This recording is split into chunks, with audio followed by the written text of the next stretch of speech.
இந்த பொண்ணும் இன்னொரு நபர், அது பையன்னு சொல்ல முடியாது, ஒரு இந்த பொண்ணுக்கு வந்து 25 வயசு, அவருக்கு வந்து ஒரு 35-38 வயசு இருக்கும்.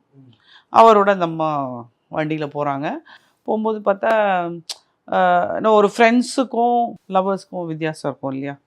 ஸோ அந்த டிஃப்ரென்ஸ் எங்களுக்கு தெரியுது. ஃப்ரெண்ட் மாதிரி இல்லை, ஏஜும் வந்து ரொம்ப அதிகமான ஏஜாக இருந்தது. அப்புறம் திரும்பி 2 பேரும் நைட்டு முடிச்சுட்டு உள்ளே வந்துட்டாங்க. ஸோ நாங்கள் என்னங்கிறது விஷயத்த கண்டுபிடிச்சிட்டோம். அப்புறம் அவங்க பேரண்ட்ஸ்க்கு கூப்பிட்டு சொன்னோம், இதுதான் ரீசன், உங்கள் பொண்ணு வந்து நீங்கள் விட்டுட்டு வந்த பிஜியில் இல்லை, பட் அவங்க வந்து வேற ஒரு இடத்துல இருக்காங்க. அந்த இடத்த நாங்கள் பார்த்துட்டோம், அட்ரஸ்லாம் எங்ககிட்ட இருக்குது. அதுக்கு மேலே எங்களால் அதில் ப்ரொசீட் பண்ண முடியாது. ஏன்னா உள்ளே போய் ஏதாவது பிரச்சனை ஆச்சுன்னு வச்சுக்கோங்களேன், we have to face the police. So அதனால் ஐ செட் நீங்கள் வந்துருங்க, நீங்கள் வந்தீங்கன்னா நாங்கள் கூட வந்து உங்களோட நாங்கள் வரோம்.